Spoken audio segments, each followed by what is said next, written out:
Good afternoon, everyone. This is Colin Daviud with mLevel. We've got a lot of attendees coming on right now. I can see the attendee list scrolling, the numbers scrolling as I'm talking. And so we'll get started in about 30 seconds. I want to encourage everyone to use our chat feature. Just click on the attendee chat at the top of the left-hand side of your screen there, and you're welcome to ask questions. We'll pass on to Lamont and Jordan. And I also put a link to our LinkedIn group in the chat, as well as we'll drop a couple other links in there as well. So just kind of pay attention to that while you're focusing, hopefully, on the webinar. So it's time to get started. I want to introduce you to Jordan Fladell and let him take it from there.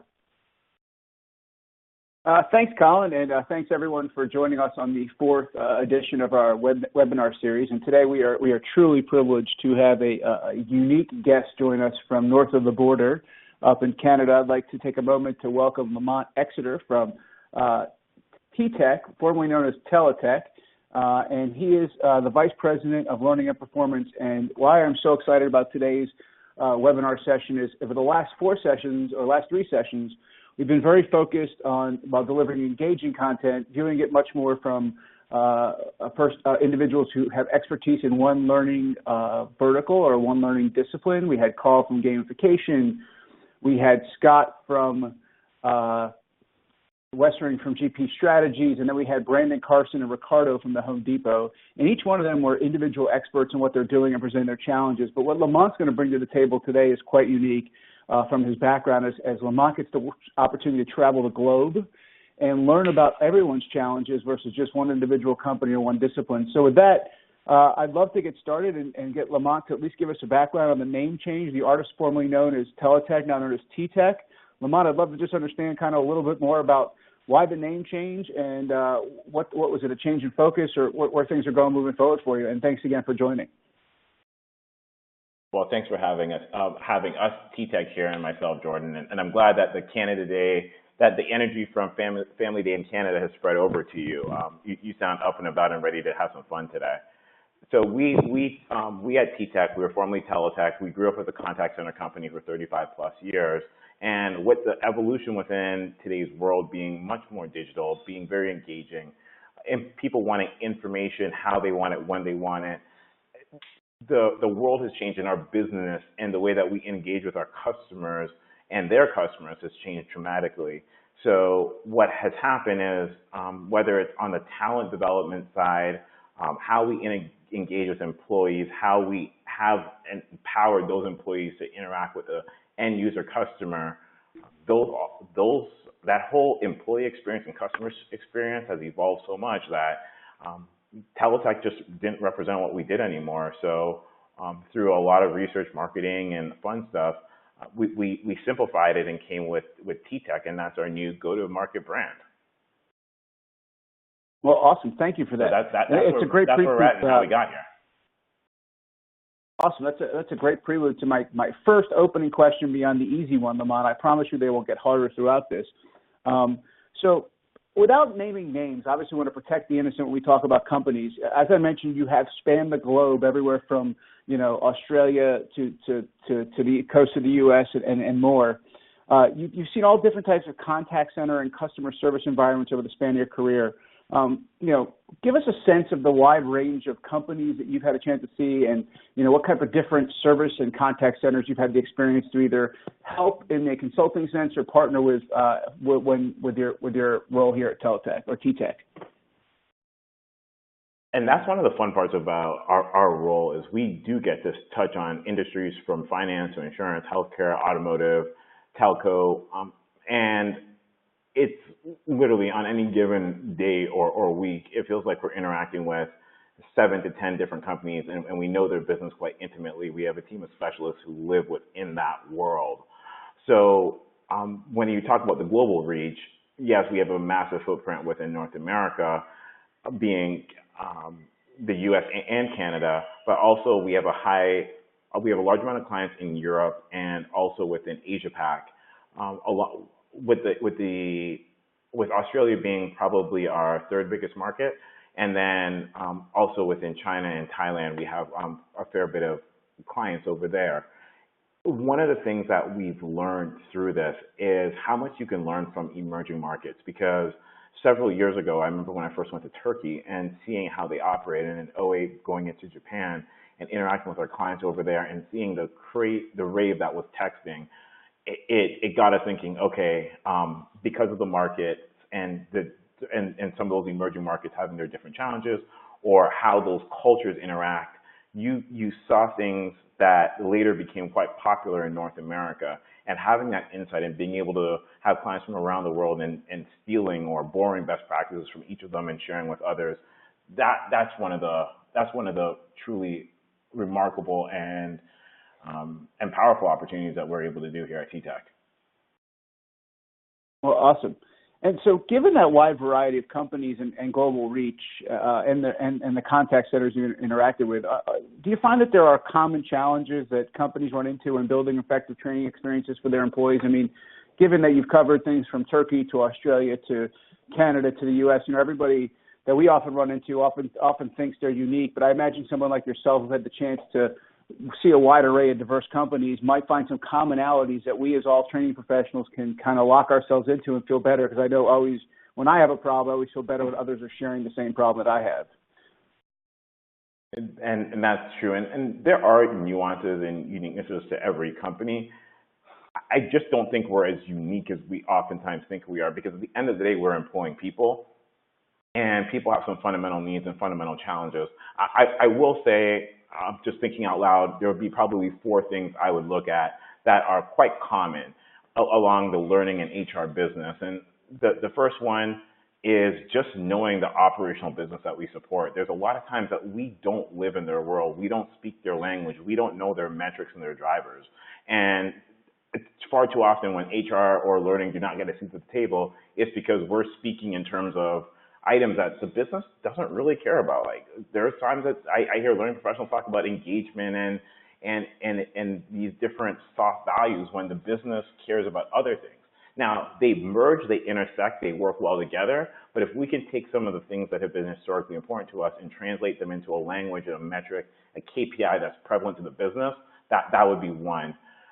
A lot of companies to that point also get in their way of get in their own way by saying that they're so unique, that they buy platforms or services or technologies and then they change them so much that they're no longer what they are.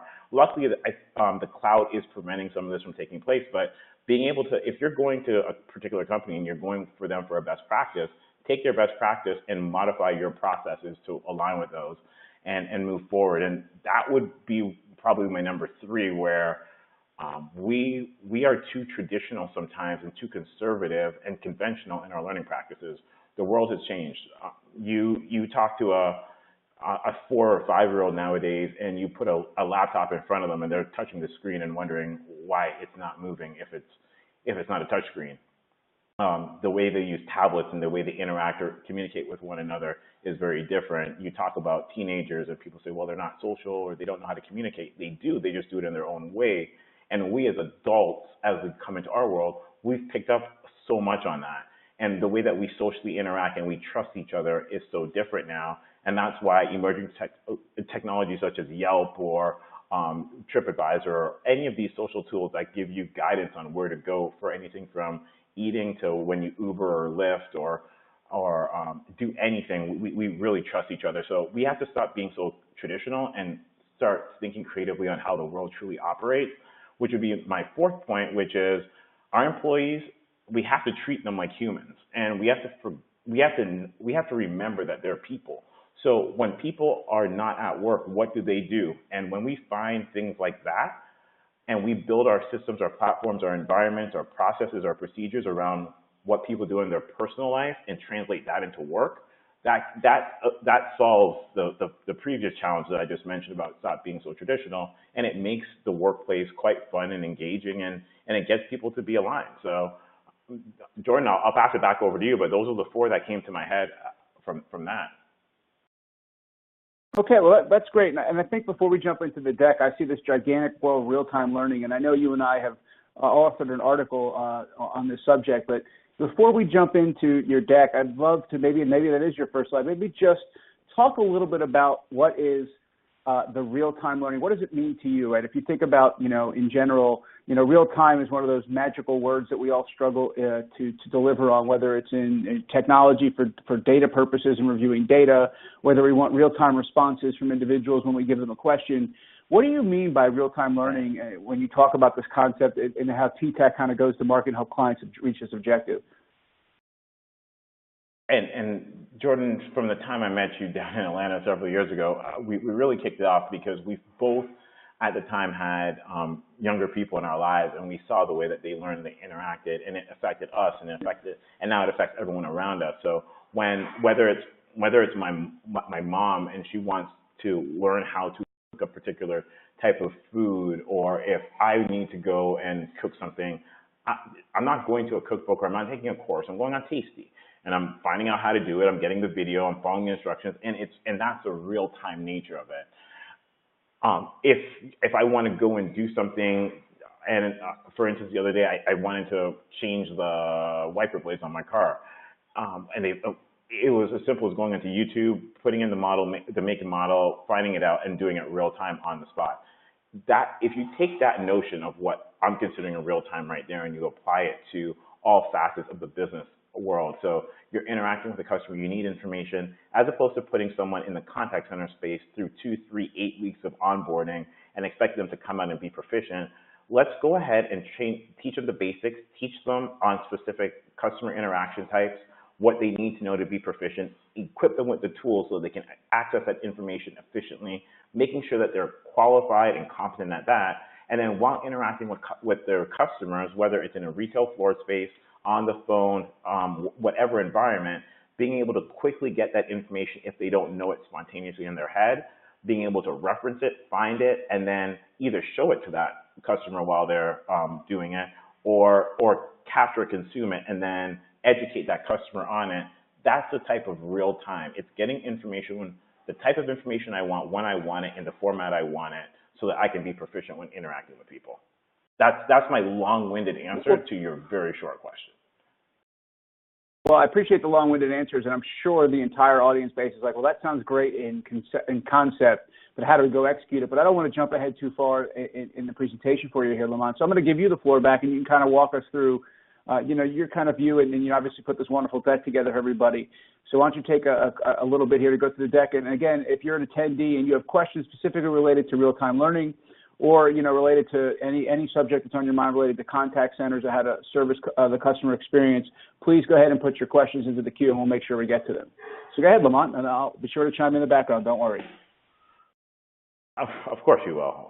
So I'm gonna, and you mentioned the chat, so I'm gonna ask the audience that when we talk about classroom learning, can you go ahead and write down in the chat what comes to your mind when we say classroom learning?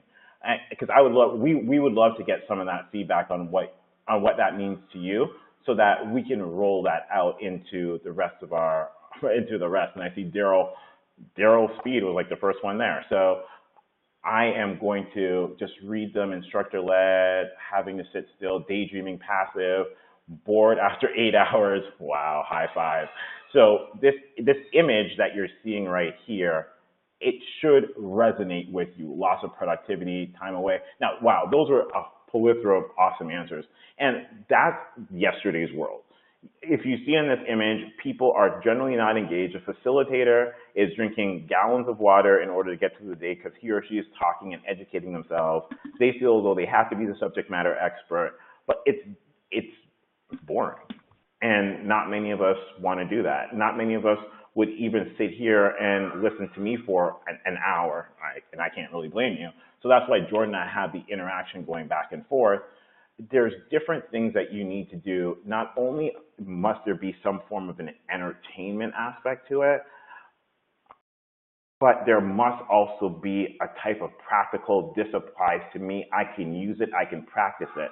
So when we're doing this in any sense, when we're talking about real-time and onboarding, and we're talking about giving information, letting people go and practice it, they get immediate real-time feedback. They take that feedback, they apply it, they get coaching, and wrapping that whole closed-loop process over and over again and making it practical within their onboarding, that is absolutely essential. And in today's business world, training, well, it always has, but especially in today's world, it costs money. So if you're going to pull a person and put them through several weeks of onboarding, there's a cost of salaries for that, there's benefits, then there's what is the graduation rate, the attrition rate, there's the cost of the facilitator, cost of the time, lack of productivity. All those things come into play, and it becomes a very inefficient and expensive way of doing something, as opposed to giving people the information, getting them in the production floor, practicing it prior to them practicing in a safe environment. That's really what we're going towards. So thank you all for those comments in there, because they really did resonate. And then there's the kicker. So you go through this onboarding. Oh, sorry, go ahead. Well, Lamont, there, I was going to say, you just rolled out. I was going to say, I thought you did a great job there of talking about the classroom experience. But if I'm sitting here, and I always love to walk in the shoes of others, right? And if I'm sitting here and I'm at a gigantic enterprise, maybe in a very large global company, and we've traditionally had investment in classrooms. We've made all this investment in massive e-learning infrastructure to be supported in these classrooms. We've had all these instructors. And what you're really saying is you want me to take all this down and go back up to my boss and say, all these things I told you to invest in maybe 5-10 years ago are no longer relevant. And learning traditionally hasn't changed that much as a business. So how does someone get the courage to go down that hallway, and how does someone kind of build that justification as they move forward to have that conversation or that story with their boss to make the change? Well, I'm going to tie that into what we talked about on this slide as we go forward. Is you just put a person through 8 weeks of training, and you come back to them and they forget how to do something. You say, well, you were taught that on day 7, and they look at you and say, well, I don't remember it. Do you blame them? And then at what point is the investment that you've just rolled out over the past 4, 5, 10 years, do you have to start changing? And I'm not saying, Jordan, to go in and change it tomorrow and come, because there's a cultural alignment that has to happen. There are technologies that have to be put in place. There's business processes that have to be aligned to. Where we're coming from is, if you know that what you're doing today is archaic, or you know that there's a need for change, and I'm gonna be more politically correct, you know there's a need for change, then put a strategy in place that you can get to where you want to get to over the next 3 years. What I struggle with some of our business clients is they say, oh no, that sounds too complex, so we're just not ready for it. Well, if it sounds so complex, but it's something that you want to do, let's now put a strategy in place to start to transition there. Let's start to do some of the simple things to get quick wins, so that when you're building things in the future, you're building them in a much more agile, flexible, gamified, social, collaborative, or real-time way, so that in 3 years, you're not coming back and saying, well, we continue to invest another 3 years and spend another $10 million, and we're even more in debt to the business than we were 3 years ago. It's about having the foresight and the strategy and thinking, how do I get there in the future? And let's start building to that today. And putting a strategy in place is number one. As we talked about earlier, we need to understand what the business levers are, speak to those business levers, speak in that business language, set up KPIs, map to them, align to those, show the ROI on a monthly basis so that you can gain the confidence that you may be asking for a few thousand or 100,000 now, and then you build that confidence, you turn over so that that investment will pay for itself, so that when you go in for the big check or the big ask, it's much easier and much more palatable. Fair game, Jordan? I think that's helpful. I think that's fair game. I think what basically is while the advent to move to real-time learning is, you still want to have the methodical approach to prove and listen to the business and understand their KPIs, but also have a very slow roll towards getting towards this utopian vision of true real-time learning. So I appreciate that background. I'm sure our attendees do as well. So I'll let you keep on going here. No problem. And really where we're going with it is, as you go through, as a facilitator, this was one of the most painful things that I could hear when I had someone come out of my training class. It was, well, I taught you that, and they're like, well, I can't remember it, or did you really, or we forgot it. So getting to a point where everything is practical, they get the feedback, they get the reinforcement, that's really what's going to do that. And to me, Jordan, what we're going to do over the next 5 or 6 slides, we're going to talk about some practical solutions that just work in today's world. And the first one is gamification. And I think I'm going to go forward to come back, because the question that I have for the audience, and we've had great participation, so let's hope that continues. When was the last time you received a reward, prize, badge, points, or anything from learning or from doing anything? If you can start to just populate, like, time period, was it a day, a week, a month ago, and what was it for within the chat, that will drive some of the conversation around the gamification piece. But Jordan, gamification, I know it's a really wide used word right now, and for us, the way that we or I define gamification is using game-based mechanics to drive real-world behavior change. And when just in today's world, whether the industries I think nail it the best are like travel and hospitality. So whether you fly Air Canada and you become elite, super elite, 25K, 50K, 75K, or you stay at Hilton or Starwoods and they have all those different point structures, or it's as simple as when you're in Girl Guides or Cub Scouts. I remember when I was in Cub Scouts, and I used to get these badges on my stash for being able to build a campfire, doing all these different things. In Canada, we had something called we had these excellence awards around track and field where you'd run and you'd gain these different accomplishments. All those types of things are gamification, and we've been gamified for most part of our life. And as adults, they're gamified, as I talked about in the travel and hospitality industry. When we go to any grocery store and we use that points card, it's using game-based mechanics to drive real-world behavior change. Ultimately, what it comes down to and what we feel is successful is when you can use gamification, learning, in order to use gamification effectively, understand what your audience truly needs and craves and what their interests are.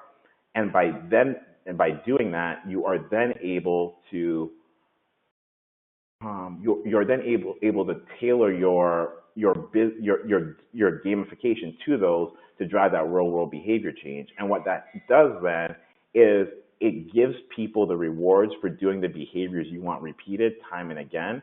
And when that is done successfully, that is truly the essence around gamification. And this is something that is being used within the learning space. It's being used within real life. But in learning, sometimes we're not as critical with it. So, and what I mean by that is we're not aligning it to business. So if attendance and punctuality is something that's important to your business and you want people to come in on time, then tie that in. But if passing a test is important, that's great, but why not align it to how they behave? Are test scores aligning to quality scores?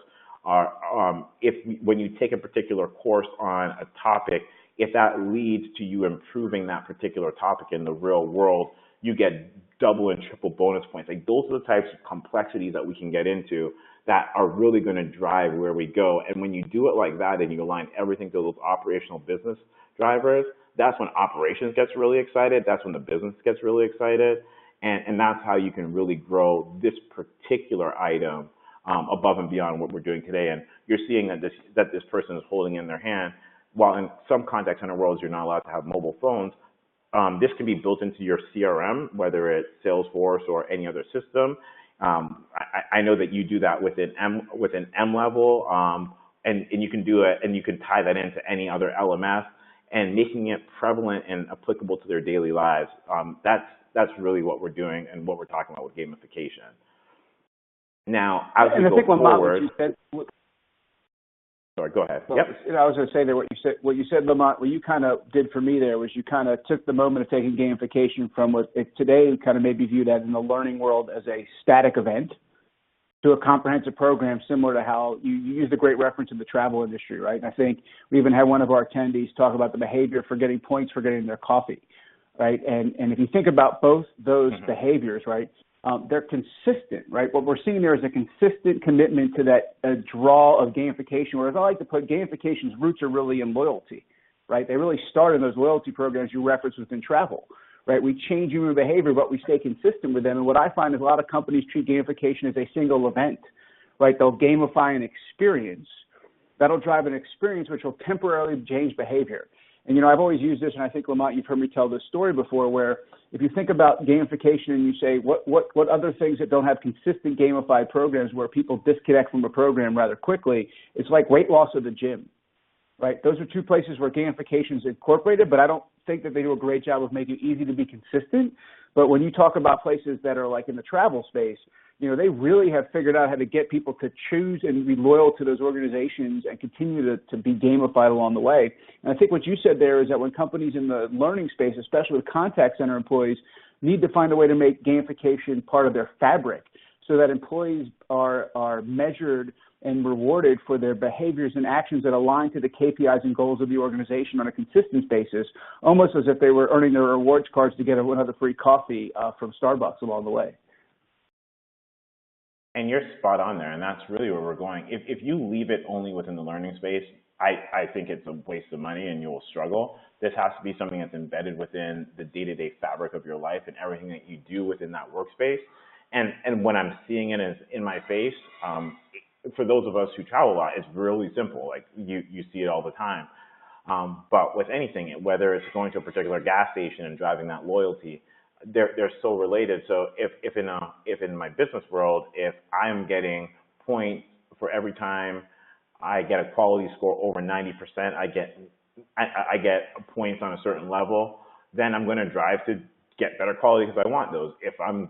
If attendance is an issue and after every 10 days, 20 days, you get points and they total up, you're subconsciously going to be like, oh man, I'm going to wake up that extra 15 minutes early because I might be in traffic. And when you earn a certain level of status, especially if it's one thing that if you're at work on time and you're late once, people say, okay, that's fine, you're late once. It's different when you have a running total of like 55 days on time. You want to get to that 56. You want to get to that 57th and onward. And if you have to start back at zero, you've almost failed yourself. And people don't like to fail. I think a lot of times we forget about that in life. And this is a way of helping people encourage each other. And whether it's, and you use the weight loss, it's almost like, well, when you're going to the gym and you have that peer who's there to push you, again, it's another form of gamification once you can find appropriate ways to reward and recognize each other on an ongoing basis. So with that said, the other part where we talk about peers is the social collaboration. And whether that social collaboration is done via bots, a bot-assisted social collaboration, or peers, this we feel is so important that we as a collective mass know more than any one individual. So when we are able to get social collaboration working and infuse it with bot assistance, it becomes quite powerful. You have a group of people who are helping each other, providing answers and clarity to one another. You don't have to wait on a facilitator or a quote-unquote expert. You have your peers there who are helping you out. It can be done within a platform. It can be done within a desktop. But we as humans, we naturally share, whether it's on smoke breaks, at the water cooler, wherever it is, we're sharing, we're giving each other feedback. Now what we're doing in today's world is we're using the digital collaboration software to capture it, harvest it. We can run analytics on it. We can do all these powerful tools with it. And bringing that together is what is quite powerful. And I just think so many companies are missing this because they're sometimes afraid of, well, what if bad information is shared? And my answer is bad information is being shared. You're just not capturing it and you don't know about it. Now you can capture it. You can go back to the source of that incorrect information, educate them on why it's incorrect, and then they can go and start sharing the correct information. So all these things, they definitely roll together. But that, Jordan, in today's world, this is absolutely critical. Yeah. As we go forward, I would say that. Go ahead, please. No, I was going to say that's a good one. I think when we kind of wrap up, we should love to talk a little bit more about the elements of how to deal with the corporate risk that comes with that social collaboration and with the bots and having people share that information. I think you hit on a touch point there that companies may not know that people are sharing bad information, but I think some of the fear that companies has is not being able to control messaging given the sensitivity of folks today around communication and how people are treated. So I think that if I'm listening on the phone and I look at a big company, that's what's going through my head from, that fear, uncertainty, and doubt is that how do I get past my HR and legal friends? But we're going to address that a little bit later. So just don't want to see that with our listeners. And we're definitely going to address that at the end. The other parts, I have 3 others, and then we're going to go back and open it back up, is around augmenting operations. And you see the bot, and when I was growing up, we had Star Wars, and people were like, oh, that will never happen. You'll never actually talk to a robot like that. And now we talk with bots, we interact with bots, and and the visual for this was specific. We wanted it to look like a robot, but in today's world, bots don't have to look like that. Ultimately, what it comes down to is how can you set up environments using artificial intelligence, using machine learning, using deep learning to be able to have people practice and get real-time feedback 24 hours a day, 7 days a week, 365 days a year, without having a human right there beside them. We are in this virtual world. I think, Jordan, we've only actually met once, but we speak so many times. We're on video. We're doing all these different types of communication that we feel like we know one another quite well. So you put that in a business sense. There are some of my colleagues, and again, we're a global company, but I've never physically met them, but I know more about them than I know about people who are in my own building and or on my street.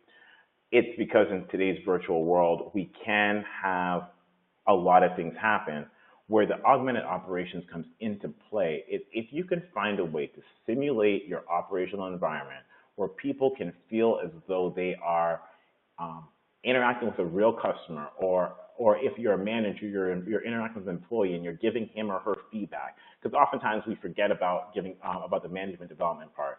But being able to be a manager, to be able to have a difficult conversation around any topic with somebody else and having that person talk back to you, it's one thing to do it with a real person, but if you've never had practice. But when you can have practice interacting with a virtual assistant who's playing the role of an employee, and you're seeing their face adjust, you're on video, your body language, and you get feedback and coaching on all this, that's augmenting operations. That's augmenting and simulating the operational world.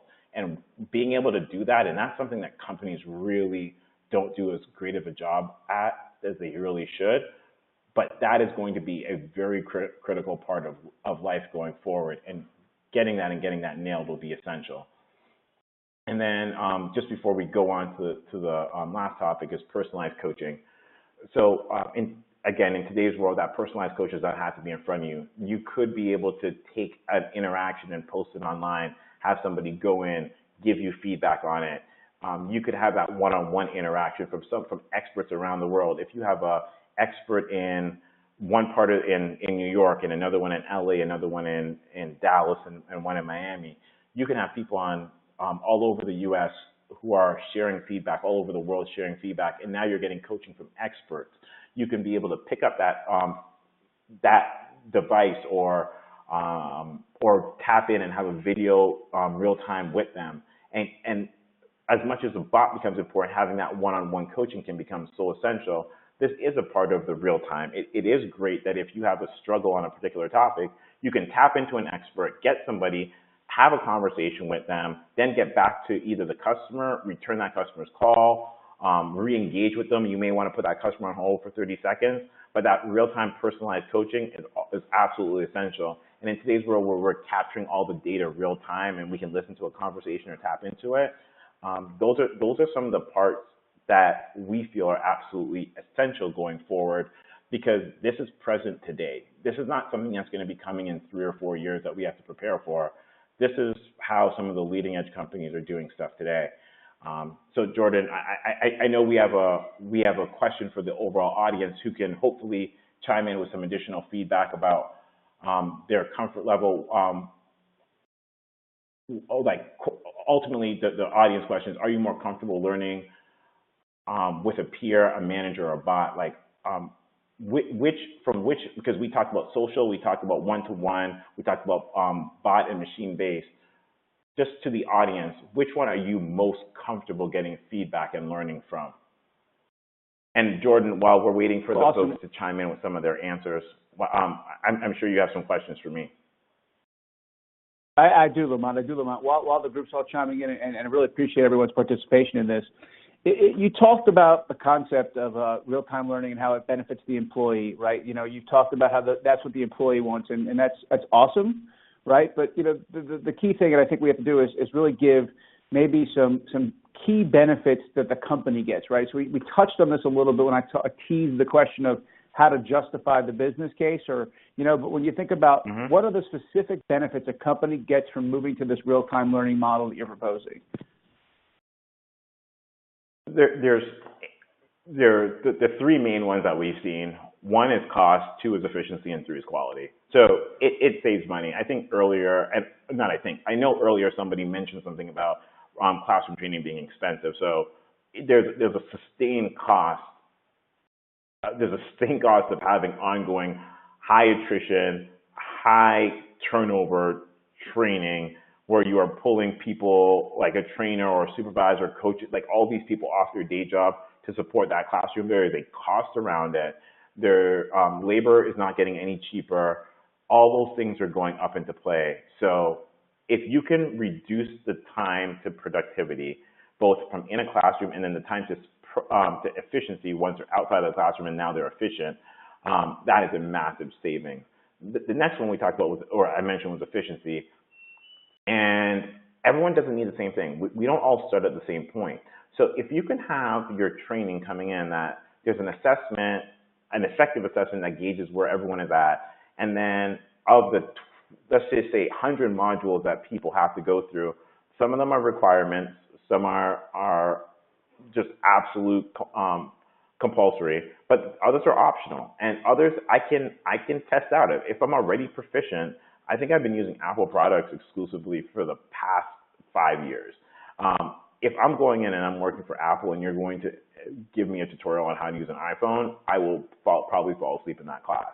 So the thing is, if someone is proficient in a particular device or they have experience, why put them through the same training as somebody who's brand new and novice? There's a struggle with that.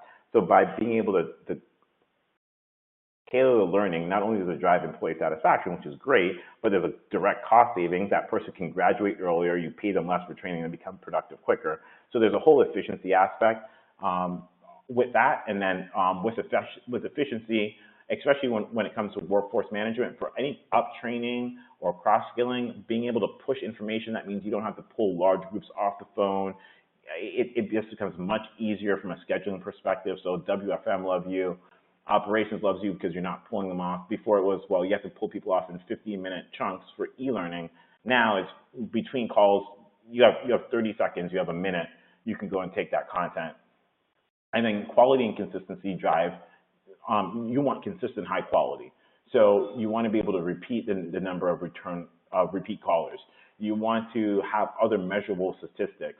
Whatever quality is to your company, being able to drive quality by creating consistent learning matter. You're having a single voice, which is that digital voice, whether it's somebody live, doing a live video, a pre-recorded on-demand video, a digital course that was created for a viral purpose, anything like that, there's a sustained quality impact there. And the last piece that I'm going to tie into what folks are saying here, there is no one right answer. If you scroll back up, you're going to see whether peer, manager, or bot, there's been a wide array. Some people are saying bots, managers, peers. Now you're giving me, the employee, the choice. So Joe can get, we can set it up, or the company can set it up so that Joe gets feedback first from the bot, or Amy would get it from a peer or a bot, or Pamela would get it from a peer. You can set it up so that people are getting the feedback that they want from the source that they want it, in the format that they want it. And those are the types of things that personalize that interaction. So it's not one size fits all. You can set it up so that there's a hierarchy. Maybe some specific information must come from the manager because of some sensitivity. But others, if people just are like, I don't need to talk to my manager, just have the bot provide me the feedback real time, why not? I want to hear my peers. Your peers, it can get pushed to your peers and they drive feedback for you. All those things are applicable and present in today's world. We're just overall, as learning organizations, we're just not using it enough. And that's where we really have to get to. As much as there's a technology play, there's a huge process and culture piece that we have to tie into this to make it really applicable. So, Jordan, I think I answered your question. I tried to tie it into some of the stuff that the team was saying, and I'll pass it back over to you. No problem. So we've talked about the benefits that an employee gets, a benefit that the company gets, but I imagine if I'm an instructional designer listening on this call, the first thing I'm thinking about is, okay, Lamont, that's all great. You just said that learning isn't a hat and one size doesn't fit all. But now, what I really want to know is, does really all content and fit the real-time learning approach, i.e. bundling it in with gamification, bots, video, et cetera? I mean, how do you really make that happen? We're talking about, there's specialized content types that belong in real-time learning events and things that simply just don't, or does everything belong in real-time learning? I'm not going to say everything because I'll get myself in trouble, because I'm sure there's an example out there that I have not thought of or experienced yet. I can just tell you that I haven't yet experienced one that doesn't work. And that's where I'm going to come to. We've rolled out real-time learning experiences and the use of digital, the use of collaboration, across the industries that we spoke about earlier, whether it's automotive, healthcare, financial, insurance, telecommunications. We've been successful with it. We've mapped it against the KPIs. We've had conversations with the operational and business leaders, and they're bought in. Funny enough, some of the biggest pushback we get are from the learning leaders. When we speak to the operational folks, they're like, yeah, of course, that's how I do it today. Like, I use YouTube. When we speak with some of the learning leaders or some of the learning professionals who are too conservative in their thinking as well, no, you have to have it this particular way. I think you did once upon a time.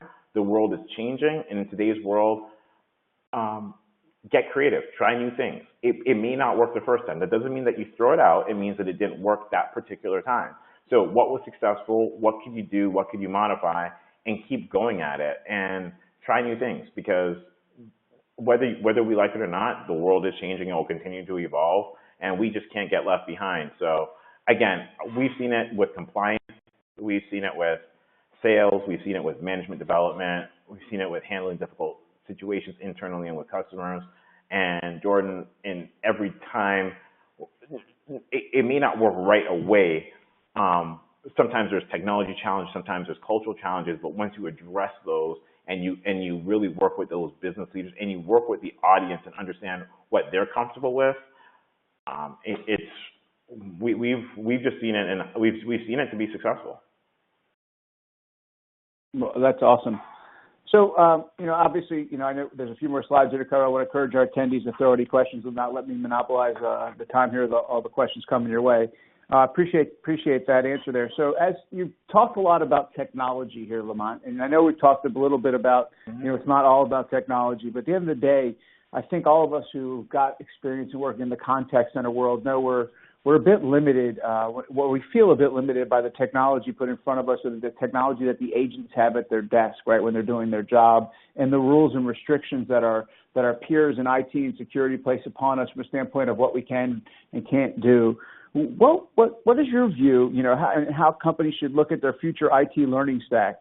Do they want to pick one technology or platform, or maybe take a different approach, kind of like maybe build a service-oriented architecture that allows them to plug and play point solutions of choice, giving them the power of flexibility to move forward? You've seen a lot.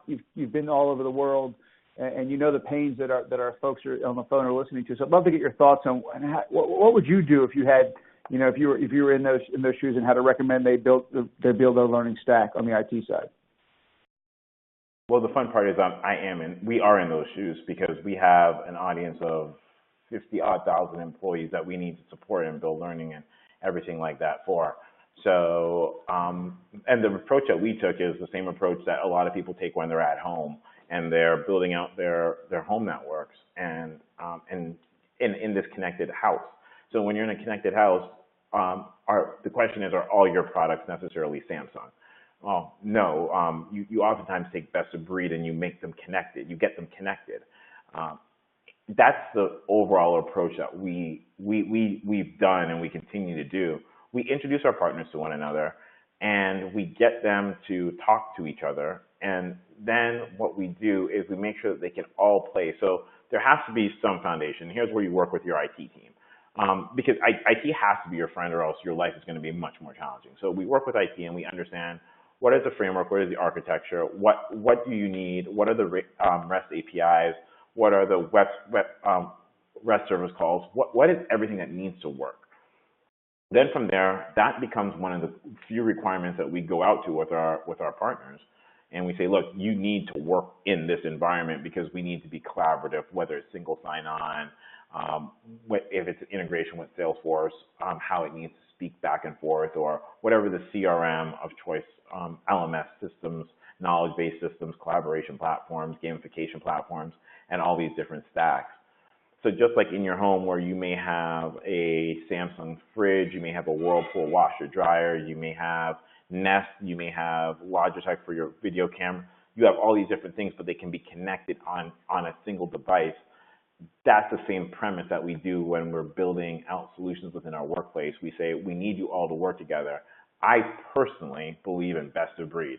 Going out there and saying, who is the best in the market that's going to do what I need you to do, right? Not necessarily who's the best overall, but who's the best that needs to do what I want, that I need you to. Roll with them. Again, we're not changing their processes. We're bringing them in because they're an expert in a particular way. We may need to amend some of our processes. We do our best not to adjust code, so we will configure within their environment, but we try to stay away from customizations because customizations are expensive. And we bring those best of breeds together. I don't know of a technology out there that does everything exceptionally well or well enough, and that's why you have connections. So hope I answered your question there, Jordan. It's all about bringing best of breed together and creating that ideal stack while working with the technology team to make sure that it aligns with their requirements and security protocol.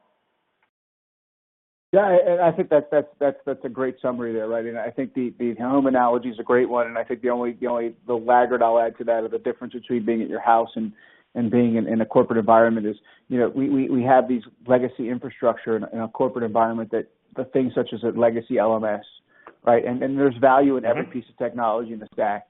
And so, what I would always tell people is that you don't throw away, legacy investments in technology, especially if it has a purpose or value. And your LMS is still a great record keeper, right? It still does a great job of tracking, results and issuing out learning programs. And maybe the best approach is to figure out how to get your LMS and put a modern interface on the front end of it to allow you to have real-time interactions and incorporate things like bots or gamification or micro-learning. And, you need to have this kind of mindset that says, if I'm going back and asking them to throw away something and replace it, I'm kind of wasting dollars, right? You wouldn't, if you had a piece of technology in your house that was on your home budget, you wouldn't necessarily throw away a TV if your TV works within your environment just because you want a new one, right? Just because there's one with 5 more features. If that legacy TV meets your goals and objectives and still allows you to watch, Netflix on it and do the things you need to do in your world, or get corporate YouTube, you're not just going to go replace it. So I think that mindset of finding, all the best-in-class learning technologies, bringing them together to solve your solution is a great way, if I'm a learning professional in the contact center, to approach my IT partners.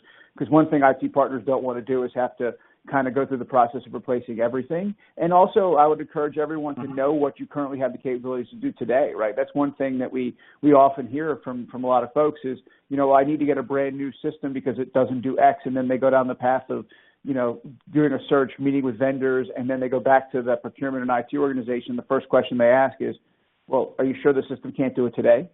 Right? So always make sure you've checked. And in most cases it can't, but you should always make sure that check comes in. So, Lamont, we've got about 11 minutes left, maybe 10, and I want to make sure, again, if there's any questions from the folks out there, to put them on in. As we wrap up here today, when you think about, what other parting messages or words of wisdom do you have for those folks on the phone? You shared a lot about real-time learning. You shared a lot about work with your IT partners.